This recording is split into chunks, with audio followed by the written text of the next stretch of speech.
सोचिए एक ऐसा आदमी जिसके पास न कोई राजनीतिक विरासत थी, न करोड़ों रुपए का चुनावी खजाना और ना ही सत्ता के गलियारों में कोई पारिवारिक पहचान, लेकिन उसके पास एक विचारधारा थी। एक ऐसी विचारधारा जिसने भारत के करोड़ों वंचित लोगों से कहा, सिर्फ वोट देने वाले मत बनो, सत्ता में हिस्सेदारी लेने वाले बनो। उस आदमी ने सरकारी नौकरी छोड़ी, अपना परिवार छोड़ा, अपनी निजी जिंदगी को पीछे छोड़ दिया और फिर अपनी पूरी जिंदगी एक ऐसे मिशन को दे दी जिसे उस समय शायद बहुत कम लोग गंभीरता से लेते थे। कभी वह सरकारी कर्मचारियों के बीच बैठकर संगठन बनाते थे, कभी छोटे छोटे कमरों में लोगों को समझाते थे, कभी साइकिल पर गांव-गांव पहुंचते थे और कुछ ही वर्षों में उनकी बनाई राजनीतिक ताकत इतनी बड़ी हो गई कि उत्तर भारत की सत्ता का गणित बदलने लगी। उसी आदमी ने एक युवा महिला में राजनीतिक संभावना देखी और उसे आगे बढ़ाया। वही महिला आगे चलकर उत्तर प्रदेश की मुख्यमंत्री बनी। लेकिन सवाल है कि आखिर कांशीराम के भीतर ऐसी कौन सी आग थी जिसने एक सरकारी वैज्ञानिक को आंदोलनकारी बना दिया? क्यों उन्होंने सुरक्षित नौकरी को ठुकराया? क्यों उन्होंने परिवार और निजी जीवन से दूरी बना ली? और कैसे एक साधारण पृष्ठभूमि से निकला यह आदमी भारत की राजनीति में ऐसा नाम बना दिया जिसे आज भी नजरअंदाज करना आसान नहीं है। नमस्कार दोस्तों, मैं हूं राकेश। यह कहानी है मान्यवर कांशीराम की। पंजाब से शुरू हुई यह कहानी 15 मार्च 1934 को पंजाब के रोपड़ जिले के एक इलाके में साधारण परिवार में कांशीराम का जन्म हुआ। उनका परिवार बहुत संपन्न नहीं था, लेकिन मेहनत और अनुशासन को महत्व दिया जाता था। कांशीराम ने शिक्षा हासिल की और विज्ञान से स्नातक पढ़ाई पूरी की। इस दौर में समाज के वंचित तबके से आने वाले किसी युवा का उच्च शिक्षा तक पहुंचना आसान नहीं था, लेकिन कांशीराम के सामने सिर्फ नौकरी हासिल करने का सपना नहीं था। उनके अनुभव उन्हें बार बार एक ऐसे सवाल के सामने खड़ा कर रहे थे जिसका जवाब उनके लिए पूरी जिंदगी महत्वपूर्ण बनने वाला था। अगर संविधान सबको बराबर अधिकार देता है तो समाज में बराबरी दिखाई क्यों नहीं देता? जातिगत भेदभाव के अनुभवों ने उनके मन में सवाल पैदा किया। धीरे धीरे उन्हें महसूस होने लगा कि समस्या सिर्फ किसी एक व्यक्ति की नहीं है, समस्या कहीं ज्यादा गहरी है। यह सामाजिक व्यवस्था से जुड़ी हुई समस्या थी और अगर समस्या व्यवस्था में है तो बदलाव भी व्यवस्था के स्तर पर ही करना होगा। 1960 के दशक में कांशीराम सरकारी सेवा में पहुंचे। पुणे की एक सरकारी प्रयोगशाला में उन्होंने रिसर्च असिस्टेंट के रूप में काम किया। एक पढ़े लिखे युवा के लिए यह एक अच्छा और सुरक्षित करियर था। नियमित नौकरी, निश्चित वेतन, सम्मान और भविष्य की सुरक्षा। लेकिन कांशीराम की जिंदगी धीरे धीरे एक दूसरे रास्ते पर बढ़ रही थी। सरकारी नौकरी के दौरान उन्हें सामाजिक भेदभाव के कई अनुभवों ने परेशान किया। इसी दौर में डॉक्टर भीमराव अंबेडकर के विचारों से उनका जुड़ाव और गहरा हुआ। अंबेडकर का विचार उनके सामने एक नई दिशा लेकर आया। सिर्फ शिकायत करने से समाज नहीं बदलता, शिक्षा, संगठन और राजनीतिक शक्ति, इन तीनों की जरूरत होती है। कांशीराम ने इस विचार को अपने तरीके से समझा। उन्होंने महसूस किया कि शिक्षित लोग अगर सिर्फ अपनी नौकरी और परिवार तक सीमित रहेंगे तो सामाजिक परिवर्तन मुश्किल होगा, लेकिन अगर यही शिक्षित वर्ग संगठित हो जाए तो वह पूरे समाज के लिए ताकत बन सकता है। और यहीं से उनकी जिंदगी का अलग अध्याय शुरू हुआ। एक सुरक्षित सरकारी नौकरी छोड़ना आसान नहीं था, लेकिन कांशीराम के लिए नौकरी अब मंजिल नहीं रह गई थी।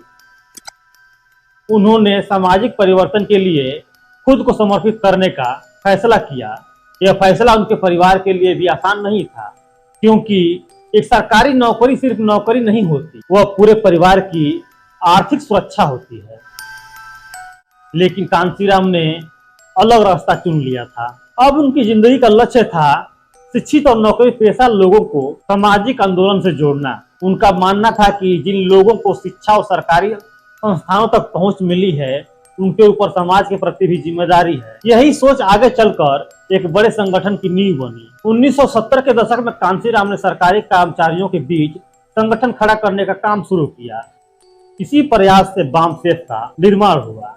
बामसेफ यानी backward and minority communities employ federation. यह सिर्फ एक कर्मचारियों का नेटवर्क नहीं था। कांशीराम इसे सामाजिक चेतना पैदा करने के माध्यम के रूप में देखते थे। वे अलग अलग जगहों पर जाते थे, लोगों से मिलते थे, बैठकें करते थे और उन्हें यह समझाने की कोशिश करते थे कि व्यक्तिगत सफलता और सामाजिक मुक्ति दो अलग चीजें हैं। अगर एक व्यक्ति आगे निकल गया और उसके पीछे आने वाला समाज वहीं रह गया तो असली बदलाव अभी नहीं आया।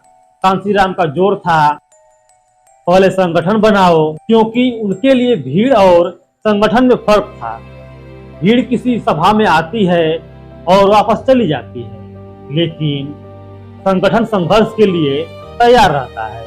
यही वजह थी कि वे लोगों को सिर्फ समर्थक नहीं बनाना चाहते थे, वे कार्यकर्ता बनाना चाहते थे और फिर कार्यकर्ताओं से नेता। यही उनकी संगठन क्षमता की असली ताकत थी। बामसेफ के बाद कांशीराम ने आंदोलन को सरकारी कर्मचारियों के दायरे से बाहर निकलने की कोशिश की। 1981 में DS4 यानी दलित शोषित समाज संघर्ष समिति का संगठन हुआ। अब आंदोलन का संपर्क सीधे आम लोगों से होने लगा। रैलियां, सभाएं और यात्राएं। कांशीराम ने राजनीति को सिर्फ बड़े मंच तक सीमित नहीं रखा। वे गांवों तक गए, छोटे कस्बों तक गए, लोगों के बीच बैठकर बात की और धीरे धीरे एक नया राजनीतिक आधार तैयार होने लगा। उनकी राजनीति का केंद्र था बहुजन। उनका तर्क था कि समाज का बहुत बड़ा हिस्सा अगर अलग अलग जातियों और समूहों में बटा रहेगा तो उसकी राजनीतिक ताकत कमजोर रहेगी। इसी बिखराव को खत्म करके एक बड़ा सामाजिक संगठन बनाना जरूरी था। यहीं से उनकी राजनीति का विचार सामने आया, जिसकी जितनी संख्या भारी उसकी उतनी हिस्सेदारी। यह नारा सिर्फ चुनावी नारा नहीं था, यह प्रतिनिधित्व की मांग थी। इसी आंदोलन के दौरान कांशीराम की नजर एक युवा महिला पर पड़ी। नाम था मायावती। उस समय वह महिला शिक्षिका थी और सिविल सेवा की तैयारी कर रही थी। वे कलेक्टर बनना चाहती थी, लेकिन उनके भाषण और बेबाक अंदाज ने कांशीराम का ध्यान खींचा। कांशीराम को उनमें सिर्फ एक वक्ता नहीं दिखाई दी, उन्हें एक संभावित राजनीतिक नेता दिखाई दी। उन्होंने मायावती को राजनीति में आने के लिए प्रेरित किया और कहा कि अगर तुम कलेक्टर बनना चाहती हो तो कलेक्टर बनकर तुम सिर्फ एक जिले का उद्धार कर सकती हो, लेकिन अगर राजनीति में आओगी तो बहुत सारे कलेक्टर तुम्हारे सामने फाइलें लेकर लाइन में खड़े रहेंगे। और यही बात सुनकर मायावती ने सिविल सेवा की तैयारी छोड़ दी और आंदोलन का अपना रास्ता बना लिया। और इसके बाद कांशीराम ने उन्हें लगातार राजनीतिक प्रशिक्षण और संगठन का अनुभव दिया। यह रिश्ता सिर्फ एक गुरु शिष्य का नहीं था, यह एक ऐसे राजनीतिक प्रयोग का हिस्सा था जिसमें एक आंदोलनकारी संगठन धीरे धीरे सत्ता की राजनीति में प्रवेश करने वाला था।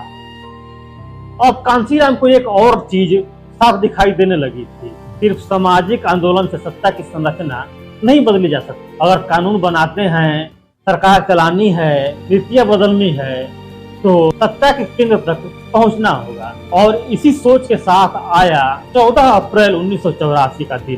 डॉक्टर भीमराव अंबेडकर की जयंती के दिन कांशीराम ने बहुजन समाज पार्टी की स्थापना की। यह सिर्फ एक नई पार्टी का जन्म नहीं था, यह उस आंदोलन का राजनीतिक चरण था जिसकी तैयारी वर्षों से की जा रही थी।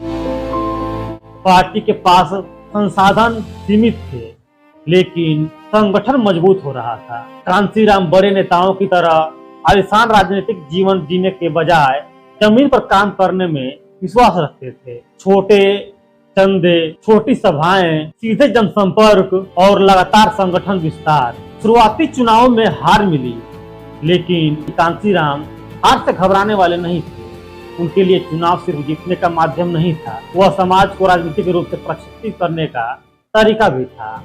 और इलाहाबाद ने दिखा दिया कि कुछ बदल रहा है। 1988 का इलाहाबाद लोकसभा चुनाव मुकाबला बड़ा था। बीपी सिंह जैसे राष्ट्रीय स्तर के नेता मैदान में थे। कांशीराम भी मैदान में उतर गए। जीत उनके हाथ नहीं लगी, लेकिन चुनाव ने एक बात साफ कर दी, बीएसपी अब सिर्फ एक छोटे सामाजिक संगठन का नाम नहीं रह गई थी, उसकी अपनी राजनीतिक पहचान बन रही थी। और फिर 1989 आया। बीएसपी ने उत्तर प्रदेश की राजनीति में अपनी मौजूदगी मजबूत की और संसद में प्रवेश किया।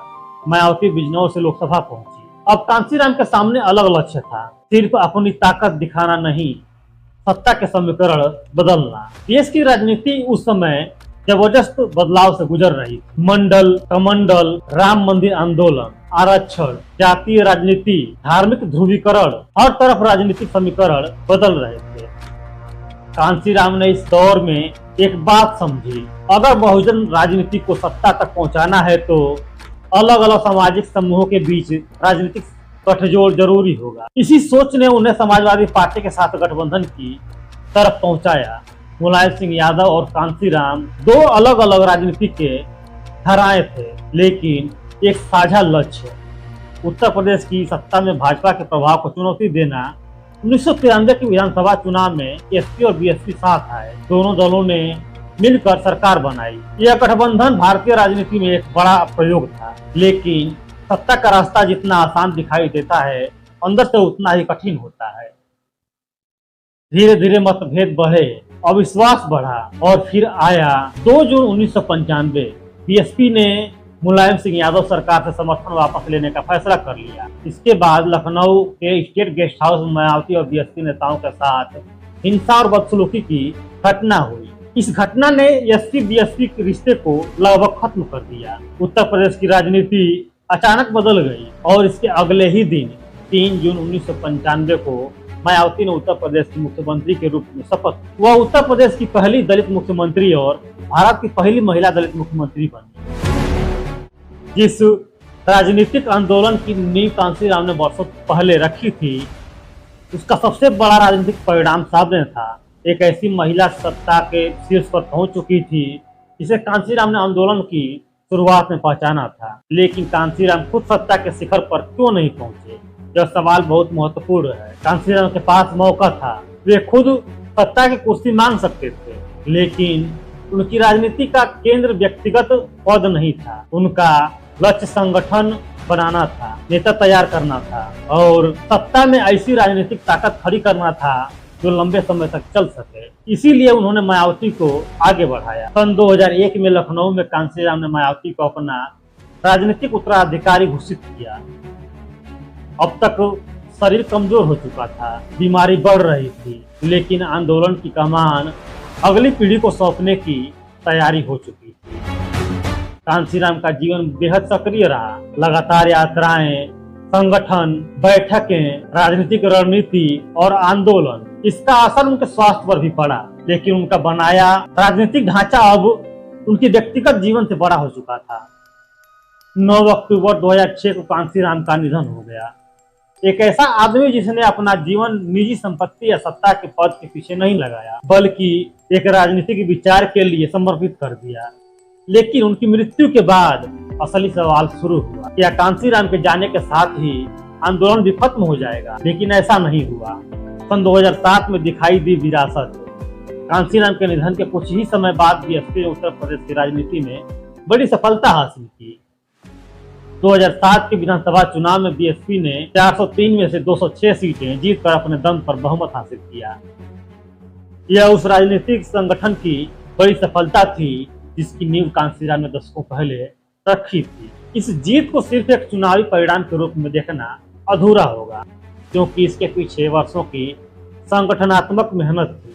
मायावती जैसे नेता को आगे बढ़ाया और उत्तर भारत की राजनीति में एक नया सामाजिक समीकरण खड़ा कर दिया। लेकिन उनकी कहानी का सबसे बड़ा सवाल आज भी वही है, क्या लोकतंत्र सिर्फ वोट देने का नाम है या सत्ता में बराबर हिस्सेदारी का भी? कांशीराम की राजनीति का जवाब साफ था।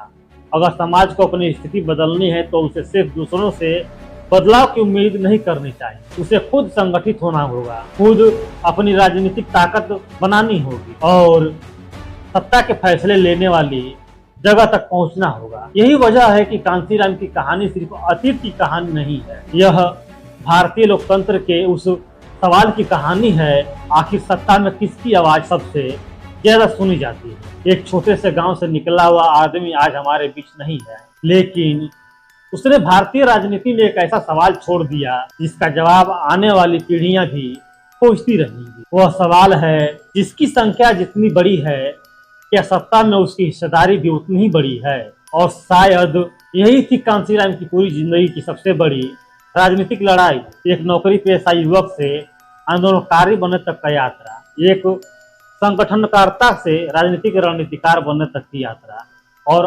अंततः एक ऐसे नेता की यात्रा जिससे लाखों लोगों को यह विश्वास दिलाने की कोशिश की कि राजनीति में उनका भी अपना स्थान हो सकता है। यही थे कांसीराम। यह वीडियो सार्वजनिक रूप से उपलब्ध ऐतिहासिक स्रोतों और अभिलेखों पर आधारित है। इसका उद्देश्य किसी व्यक्ति, समुदाय या राजनीतिक विचारधारा का समर्थन या विरोध करना नहीं है, बल्कि कांसीराम के जीवन और राजनीतिक यात्रा को जानकारी पूर्ण रूप में प्रस्तुत करना है। अगर आपको यह जानकारी अच्छी लगी हो, वीडियो को लाइक करके चैनल को सब्सक्राइब करें और बेल आइकन बटन को दबा लें। मिलते हैं अगले वीडियो में एक नई कहानी के साथ में। तब तक अपना और अपनों का ख्याल रखें।